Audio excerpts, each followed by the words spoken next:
Hello students, good morning. This is the second session of class 8th subject civics, and our today's chapter is chapter 1, the Indian Constitution.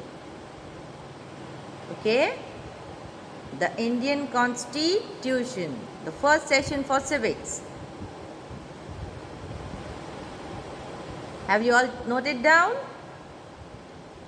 Let's move further with the contents of today's chapter. What are we going to learn? So our today's contents are, for this chapter we will first see what is constitution. Okay? Before starting the chapter we should know what is constitution. Next, why does a country need a constitution? Why is a constitution so much needed for a country? How was the constitution made? Who made it? And when was it made? Right? We would see all such kind of points in this chapter. More we will see about our constitution, our Indian constitution. Okay? And lastly we would see the key features of the Indian constitution. Lastly we would see the key features of our Indian constitution. Key features like we would see the fundamental rights in this constitution. Okay, what are that rights and how are they useful to us? Such kind of all the important points we would cover in this chapter. As you know that the name of the chapter is Indian Constitution, so we would divide this chapter into parts. Okay, so that it would be easy for you to understand. So let's start today's session with what is constitution. And please pay attention, my dears, because the chapter is very important, and as now you are in class 8th. So let's move to our first subtopic, that is what is constitution. What is constitution? Constitution of India, first thing know that the Constitution of India is the longest written constitution in the whole world. The Constitution of India is the longest written constitution in the whole world. Okay, and Dr. Baba Saheb Ambedkar is known as the father of Indian Constitution. Dr. Baba Saheb Ambedkar is known as the father of Indian Constitution. Now what is constitution? Constitution is a set of rules. Okay, it is a set of rules and regulations which guides how a country, state or other political organizations work. Constitution is a set of rules that guides how to run a country, state or political organization. How would they work? All kinds of rules and regulations are being written in this constitution. You can say it is a written document which contains the fundamental rules. It is a written constitution that contains the fundamental rules. The constitution may tell what the branches of the government are. Constitution also tells this which branches are there in the government, what are their powers, what powers are there with the government, okay, and how would they work. This is all been written in the Constitution. Constitution may also state the rights of the citizen, means the citizen of India. What are their rights? So you should know about your rights. And 26th of November is celebrated as Constitution Day, because this was the date. On this day the Constitution was written. The Constitution was brought out. So that's why 26th of November is celebrated as Constitution Day. 26th November, Constitution Day. Okay? So have you got it? What is Constitution? The written document that contains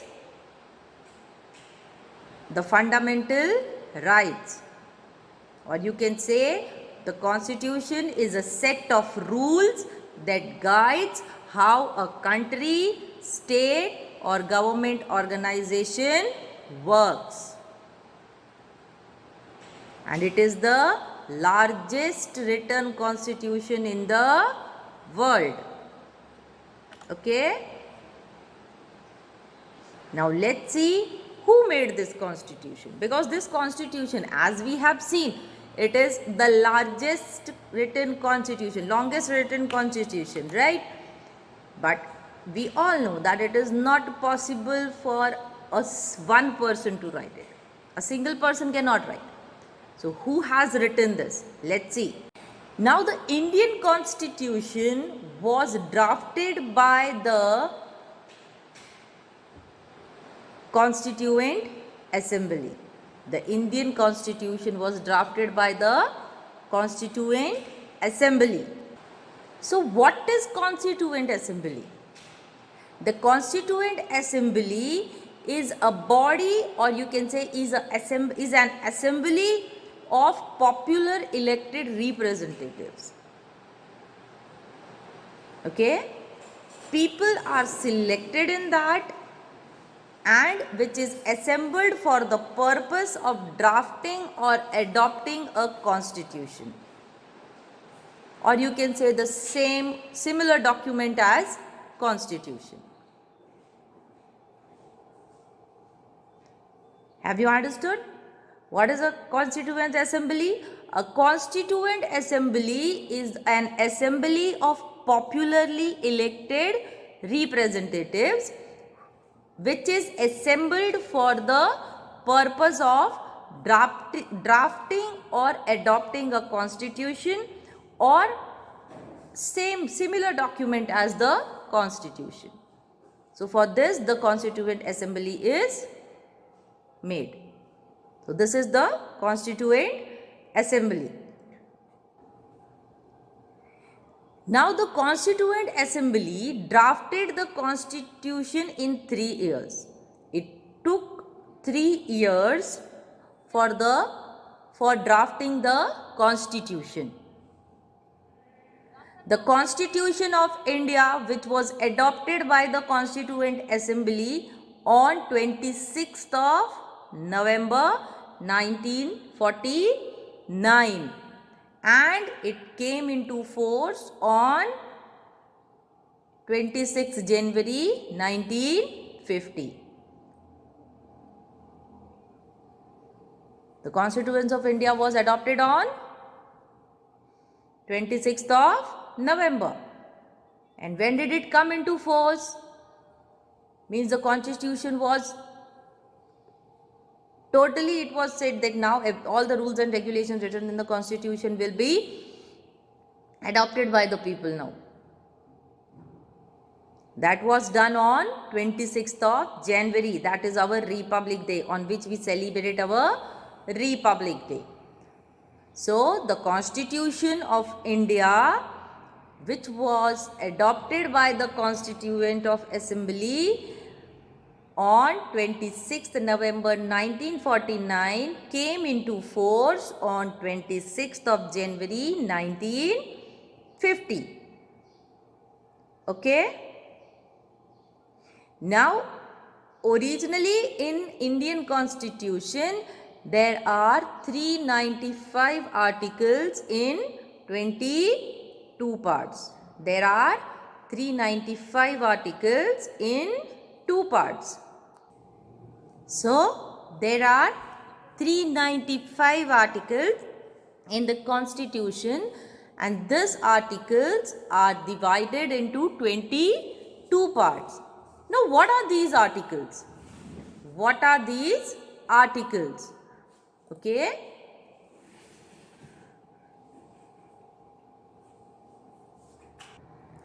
So, what are these articles? Okay.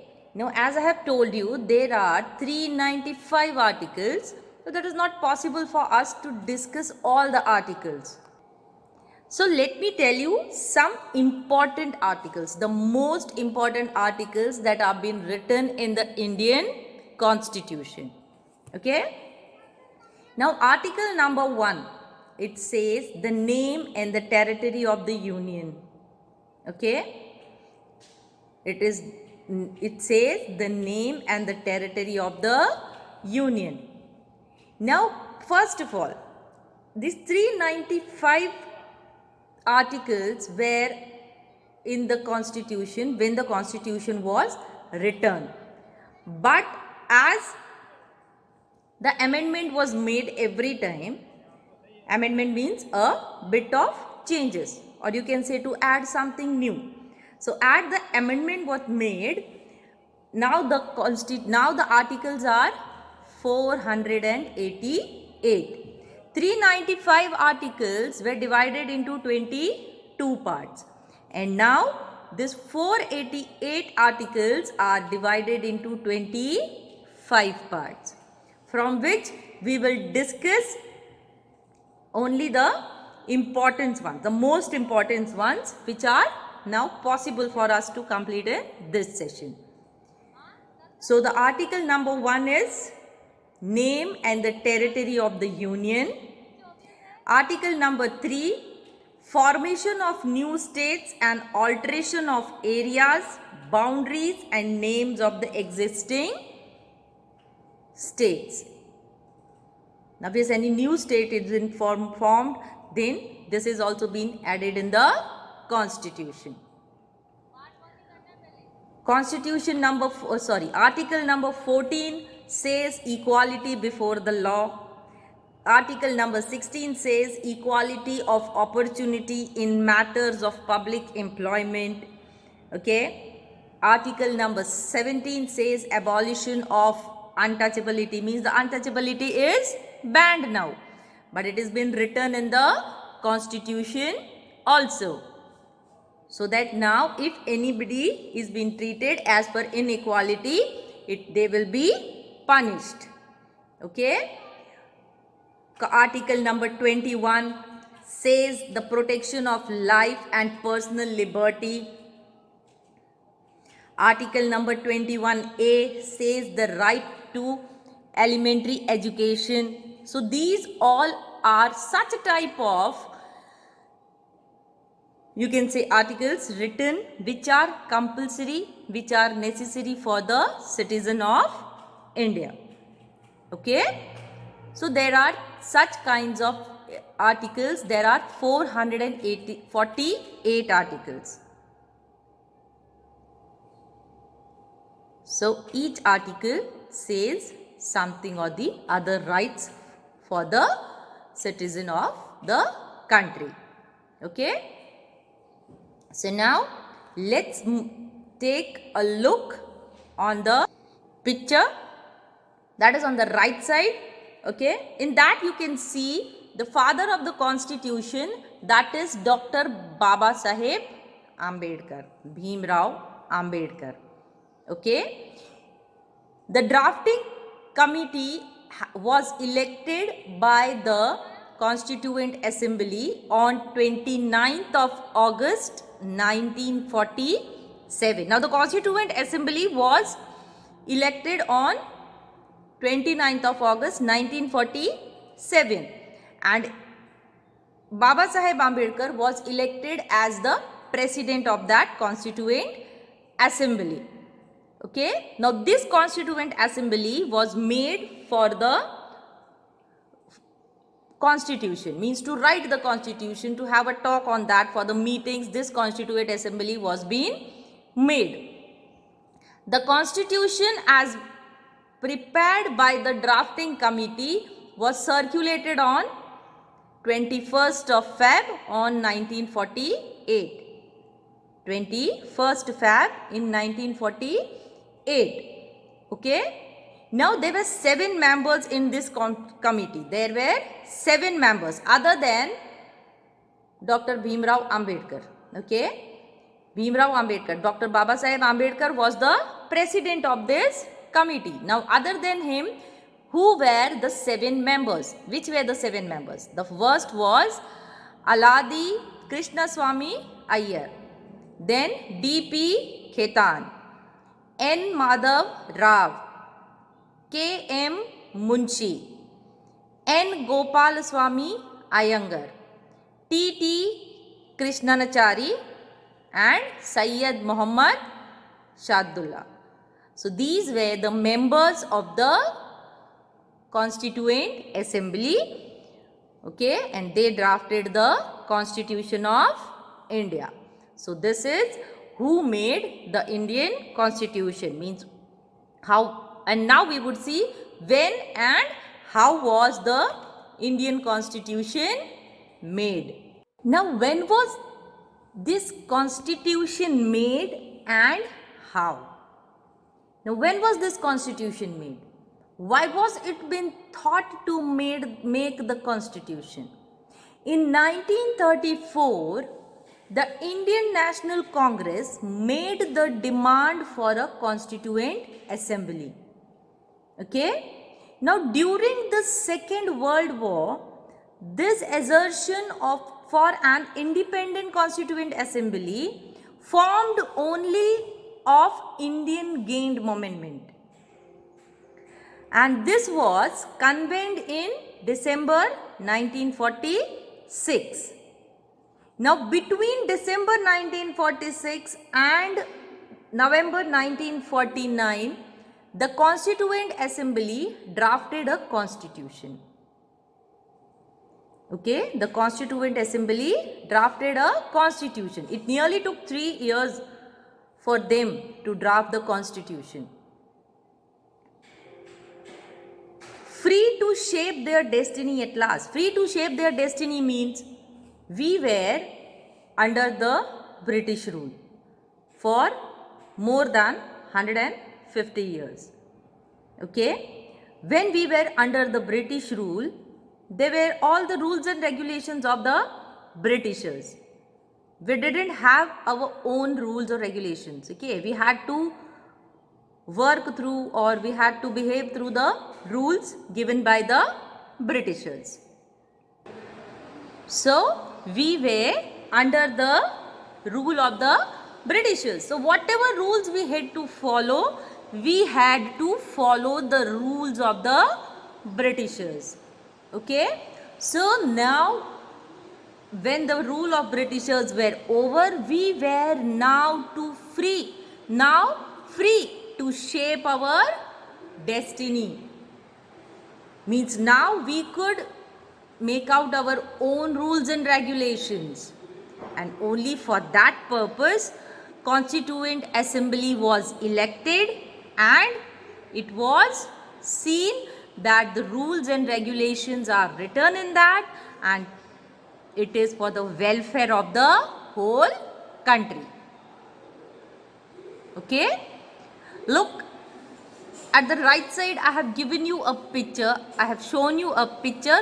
In that you can see the Prime Minister, the first Prime Minister Pandit Jawaharlal Nehru addressing the Constituent Assembly when our country was free. Okay, when we got our independence. So this is the picture of that time. He was addressing the Constituent Assembly.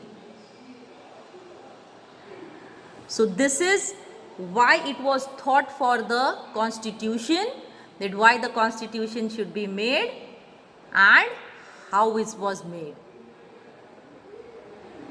Now after the rule of the Britishers, we were totally free now. To shape our destiny means to now think about our welfare so that nobody could rule on us further. So for the betterment of, you can say, for the betterment of the people, citizen, country, the Constitution was written. Now further, let's see, why was this Constitution written? What was the reason for writing it? Okay, let's see. Now before knowing the reason, why was the Constitution written? Or why does a country needs a constitution? Let us begin with a explanation with a match of football. Okay, by this you can understand more easily that why a constitution is being needed. Okay, now about the football game, everybody, you must have heard, you must have played also in the school. Okay, now by the game only you can understand, by the name of the game only you can understand, football means the game is to be played by a ball, and that also only with your feet, right? Now according to the rules of the football match, you are not supposed to touch your ball with the hand except the goalkeeper. Only the goalkeeper has the right to touch the ball with the hand. Rest all the players are supposed to touch the kick the ball with the feet. If they touch the ball with the hand, it is a foul, right? It means they are not playing football. If they touch the ball with the hand while playing football, it means they are not playing football, they are playing some other games. Okay, and other games, and the similar games like football is cricket and hockey, they also have the some rules which are in common. Okay, so here we are only trying to say that each and every game has its rule. Okay, and if you don't follow that rule, then it is been counted as foul. It is been counted as foul. Okay, so here it is trying to say that these are all the rules, fundamental rules of a game. Okay, and so they can also be called as constitutive rules. Okay, now like these games, our society also has some constitutive rules. The society also runs on the base of the rules. You know, there are some kind of rules in the society. When we live in a society, there are some rules. Okay, so in a large society, now if we differentiate this society into a large or in a small society, so in a large society people live together. Okay, and these rules are fundamental through the consensus. In modern country, these consensus are usually available in a written form. Whether it is a small society or it is a country, whatever rules are being written, you must have seen whenever there is a rule or something, it is been in a written form.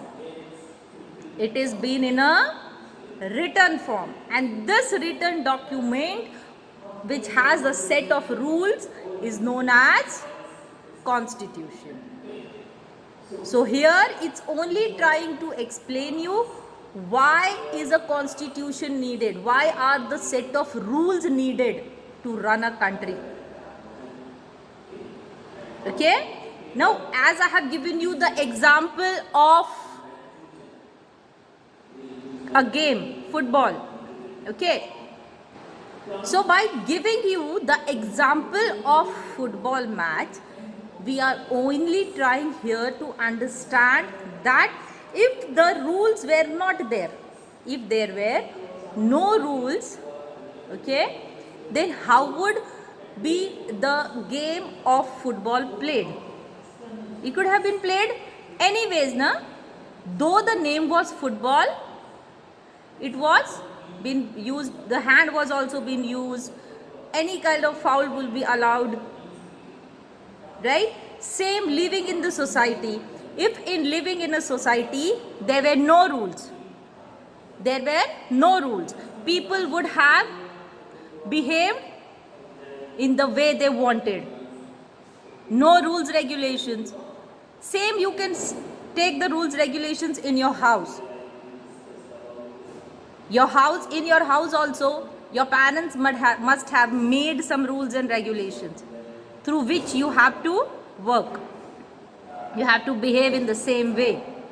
If there were no rules and regulations, you would also have behaved in some other way, like waking up late in the morning, sleeping as much as you want, sleeping the time you want, watching the TV for the whole day. Such kind of small rules are there in the house.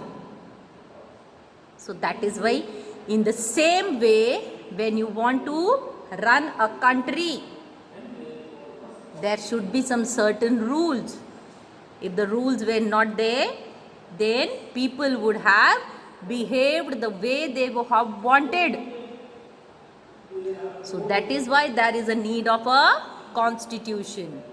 The constitution lays out certain ideals that form the basis of the kind of country and as we citizens aspire to live in. In the constitution, there are some kind of rules and regulations for the citizen of the country to live. It tells us, the constitution also tells us about the fundamental nature of our society. Okay, it helps to serve us as a set of rules and principles that all the people in the country can agree upon as the basis of the way in which they want to govern the country. Now the sets of rules and regulations which are written in the constitution, it tells us how the country should be governed. It also includes, our constitution also includes the type of government, that is a democratic. Okay, and also an agreement of certain ideals that have all believed the country should uphold. Now this is why the constitution is being written. Now before moving further, let me tell you one short example about the country of Nepal. By the example of Nepal country, you will easily understand why a constitution is being needed by a country, for a country. Today, we can see that most of the countries in the world have constitution. Okay? While all democratic countries are likely to have a constitution, but it is not necessary that all the countries that have the constitution are democratic. Means a democratic country should have a constitution, but it is also said that all the countries that have the constitution are not democratic. The constitution serves several purposes. Okay, it lays our certain ideals that form the basis of our country as the citizen aspires to live in. I had told you. Now here we were looking at the situation in Nepal. Okay, the situation in Nepal. Now it was seen that Nepal was a monarchy. Monarchy means to be ruled by a single person, that is a king. Okay, monarchy means to be ruled by a single person, that is the king. So when Nepal was a monarchy, it reflected the final authority of the king. Means when a country is being ruled by a king, the rules and regulations are also followed of the king. After transition of Nepal into a democracy, it started the process of writing a new constitution for the country. Now why the constitution was written for Nepal? Because the rules and regulations which were made by the king of the Nepal were so much, you can say, like he harassed the people of the Nepal. The king of Nepal harassed his people. So the people started protesting against it. And looking to that, it was decided that Nepal should be a democratic country. And to get this democracy, the people of Nepal had to struggle for the democracy. And they struggled nearly for 12 years. To make their country a democratic country, they had to struggle for 12 years. 12 years. 12 years means from 2002 till 2002. Means starting from 1990, starting from 1990 to 2002, the people of Nepal struggled because the rules of the kings were harassing them. And so they struggled for 12 years and then their country was declared as a democratic country. Now in a democracy, leaders exercise their power responsibly and on the behalf of the people. This defines the political rule. Means here democracy. Democracy means here we elect the leaders by our voting. Now the government which we select is elected by us. We elect the government, right, by voting. And the leaders which we elect are responsible to exercise their powers, and that also for the welfare of the people and the country. So this is how a democratic country runs. Democratic country means the government selected by the people itself. Okay? In democratic societies, the constitution lays down the rules that guards against the misuse of the authority by our political leaders. Okay? Now if there is any misuse means the rules which are being written in the constitution, and if it is not being followed by the political leaders, there is the punishment also. Means here, before understanding this, let me make you understand one more thing. Whatever rules are being written in the constitution, it is mandatory, you can say, it is mandatory for each and every person of the country to follow it. If it is not being followed by the citizen of the country, and that citizen can be the prime minister also, and that citizen can be the lower class laborer also. Okay, so this is to be followed by everyone. Now if it is not being followed, then there is a certain punishment also. So that is also been written in the constitution.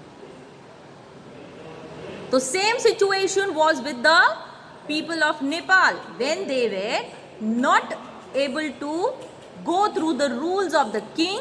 It was been declared as the democratic country. Okay, so now the people had the rules in their own hand. Means now they could select their own government who could rule on them. Right? Now as I had told you that the constitution, what has been written in the constitution? The rules and regulations and also the working policy of the government organs. Okay? The working policy of the government organs is also been written in the constitution. So if any authority, if any political leader misuses his authority, he can immediately be punished. It lays certain important guidelines that govern decision making processes. So constitution is not a small thing, dears. It is a very important thing by which our country is being governed, by which our country runs. The government works through the rules and regulations written in the constitution. Okay? Now let's see more further. Now in other words, it can also be said that the another important purpose of the constitution, why do a country needs a constitution? The another purpose of the constitution is that it defines a country's political system. What is this? The political system of a country can be seen by the constitution. Okay, it can be seen by the constitution.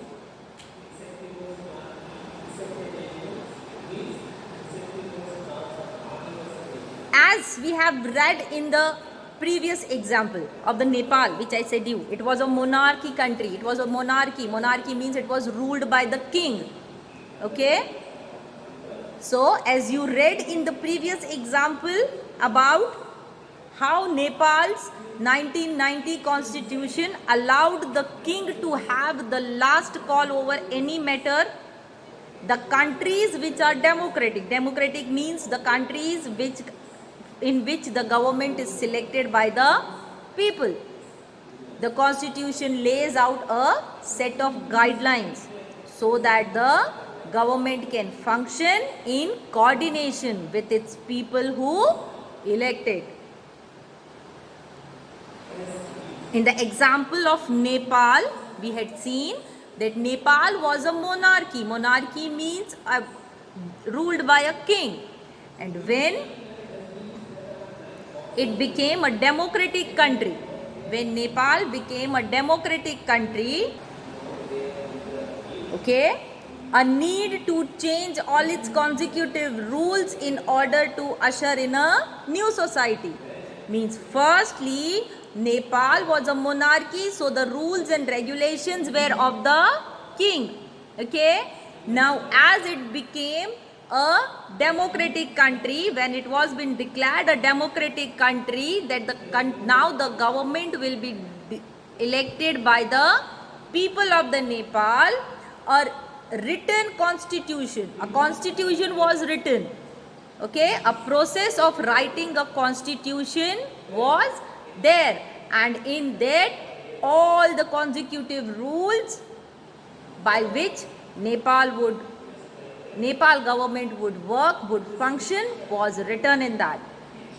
So this is the way why a constitution is needed for a country. Why does a country need a constitution? To run the government. Okay? And so the constitution has a set of guidelines which helps the government to function and coordinate with the people. Why with the people? Why are the people involved in the government? Because the government is elected by the people itself. When we vote, the government is elected. So that is why the constitution is necessary. A country needs a constitution to function, the government, and in the coordination with the people who elects the government. Okay? So I hope you have understood why do we need a government. We need a government, we need a constitution so that it gives us the set of guidelines through which the government can function in the coordination with its people who elected. Okay? Now what has been done in a democracy? In a democracy, a democracy is a setup where the people elect their leaders through election. What is a democracy? A democracy is a setup through which people elect their leaders through elections. Okay? Now these leaders, they exercise their powers while running the government. Means when you elect a leader has a certain powers. Okay? And through that powers, he can run the government. Although there are chances that the leader may misuse that. There are many chances that the leader may misuse the power which he has after winning the election or after being elected. Okay? Then the government, or you can say the constitution, provides certain measures to deal with such leaders. As I had told you, there are some punishments also. If any leader misuses its power, or any political leader, it can be anyone, the Prime Minister, the President, the MLA, the MPs, it can be any. Okay? No person in the government can misuse the power. And if they misuse it, there are certain measures to deal with, which has been written in the constitution. Our constitution also provides the equal rights. Now in the constitution, it is not only the rules and regulations of how the government will run. It is not only that much. To elect the government, to vote, to select the leaders, no, only not that much. It also says about the equal rights of the citizen. Our constitution also says, and that is why the constitution is needed. And that is why the constitution is needed. For all the things, how should a government run? What are the powers of the government organs? How would you elect the leaders? And what are the rights of yourself? Yourself means what are the rights of the citizen? You are the citizen of the country. Okay? It also states that one can't discriminate against a citizen. You cannot count any person, any citizen unequal. Okay? On what basis? On the basis of caste, religion, race, gender, or birthplace. Means you cannot discriminate any of the person or any of the citizen of the country on the basis of these all things. Everybody is counted equal, whether it is a male or a female, whether it is of a low class or a high class, of any caste. So this is called the right to equality, which has been there in the constitution, that each and every person of the country should be counted equal. So constitution just not only think about the politics or the leaders, it also thinks about mainly it thinks about the citizen of the country. It thinks in the welfare of the citizen of the country. So that's why a constitution is being needed. Okay, now moving towards the key features of the Indian Constitution. The British ruled India over 150 years. Several Indians sacrificed their life for the independence of India. Okay? Several leaders or several Indians, you can say, sacrificed their lives and played a major role in providing independence to India. Now, when our country became free, the main challenge towards our leaders were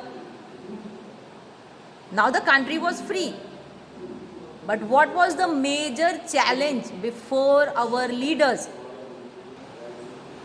It was how to set up a democratic government and how would it function. Okay? So what was the main challenge after we got the freedom? When the Britishers went away and the British rule was over, the main challenge towards our leaders were how could we set up a democratic government? And after the government is being set up, then how could it run? How could it function? So this was the major challenge.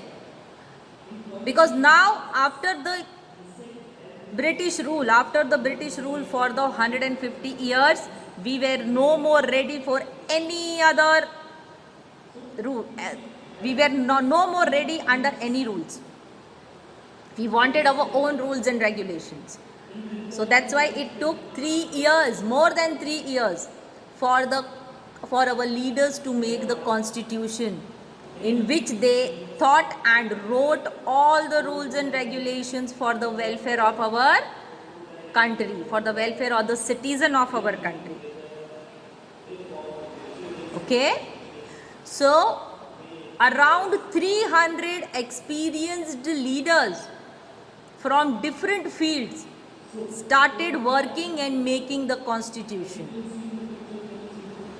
Okay? The Constituent Assembly was only of the 8 people, including the President of the Constituent Assembly, that was Baba Saheb Ambedkar. Okay? But thinking about the Constitution, working on it and making it, it took around 300 experienced leaders, and that also from different fields. Okay, from December 1946 and till November 1949, all in round 3 years. It took 3 years to work and make the constitution.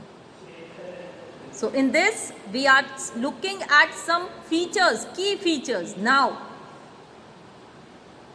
That what is the constitution about main? We have seen that the constitution is the set of rules which helps the government to function. Okay? But still there is more to be known. That why was it being thought? Why was it being thought to make a constitution? So, the British ruled India over 150 years. And we had seen, we have read, but the people, our ancestors had seen several Indians sacrificing their life for the freedom. So our leaders, our freedom fighters, also you can count it, they thought of how could we set up a democratic government, and for that they decided to work on the constitution. Okay? Let's move further. Now after 300 experienced leaders, when they started working on the constitution, the Indian national movement had been active in the struggle of independence. We all know that with British rules for several decades. Nationalists devoted a great deal of time to imagining the planning what a free India would be like.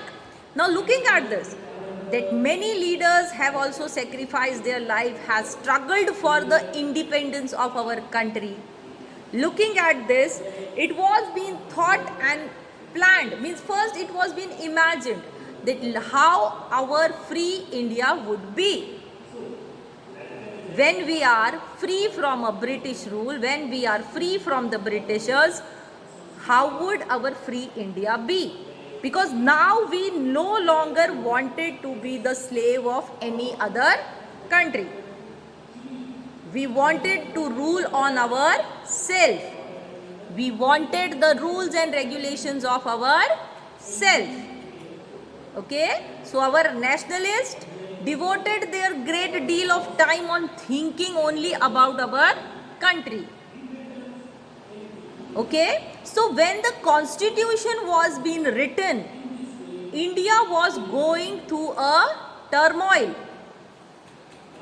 So when the constitution was being written, our country, India, was going through a turmoil. Turmoil means, you know, that the Britishers had ruled India for more than 150 years. Okay, and as soon as we became independence, there was happiness also in our country and there was sorrow also. Sorrow means sadness also in our country. Happiness in sense, happiness was like we were now free from the British rule, and sadness like our country was divided into two parts, India and Pakistan. So now some people had to live in India and some had to leave India and go to Pakistan. Okay, so there were sorrows also in our country and there was a great happiness also. Means India was going through a turmoil, means going through a great disturbance, a confusion because of the partition of India and Pakistan. Okay. Now the final document reflects a respect for maintaining diversity. Diversity means what diversity is like. We have to accept the religions, the caste, the class, whatever is there, with preserving national unity along with the eradication of poverty through socio-economic reforms. Okay? Okay? So the final document reflects a practice for maintaining diversity for preserving national unity. Okay? Now if we want unity in our country, the first thing is that we should accept all the caste, all the religions there in the, which are there in the society. Nobody should be treated as per their class, caste or race. Okay? So, along with the eradication of the poverty, means the Britishers, when they were ruling our country, they had spoiled our country a lot. Okay? And so now, as per the written document of the Constitution, it was also seen how could we eradicate the poverty? How could we now again grow our country in the form of golden bird again? Through socio-economic reforms, means like through the social and economic changes. How could our country grow up again? So these are the key features of the Constitution. Okay? So, with this, we end this session. Okay? In the next session, we'll see about the key features of how the parliamentary form of government. We will see the parliamentary form of government. How are the separation of powers been there in the Constitution? Means you can say the three organs of the state, and more we will see about the six fundamental rights, in which one more fundamental right is being added by the Supreme Court. We will discuss about all these rights in the next session. So now let's have a look on the word meanings. So please note down. Now while learning the chapter or while explaining, you must have gone through many word meanings, words, okay, about which you may have not understood the meaning of it while explaining. So please note down the word meanings right now, okay, for this part 1 session. So our today's first word is turmoil. We had seen the country going through a turmoil because of the partition of India and Pakistan. So what is turmoil? Okay, turmoil means a state of great disturbance, confusion and uncertainty. What is turmoil? A state of disturbance, confusion and uncertainty. Written. Now next is eradication. What is the spelling of eradication? E-R-A-D-I-C-A-T-I-O-N. Eradication. What is eradication? A complete destruction. What is destruction? Destruction means to spoil everything. Okay? A complete destruction of something. To finish. Fully finish. In easy words. Okay? Eradication, the complete destruction of something. Next is federalism. F-E-D-E-R-A-L-I-S-M. Federalism is the system of government. Federalism means a system of government. Now what is discriminate? What is the meaning of discriminate? Discriminate means to differentiate. Discriminate means to differentiate. Recognize a distinction or to differentiate. Okay? Next is diversity. A range of something. Different things like caste, class, race, color, religion, everything. This has been counted in diversity. So a range of different things is diversity. Socio-economic. S-O-C-I-O-E-C-O-N-O-M-I-C. Socio-economic means relation with the interaction of social and economic factors. Relating to the interaction of social and economic factors. So these are the word meanings for today. That is turmoil, eradication, federalism, discriminate, diversity and socio-economics. So in the next session, we will see about the key features and the fundamental rights of the Constitution. Till then, please note down all the important things of this chapter. Once again, have a look on the video. Whatever you have seen, please note it down and learn.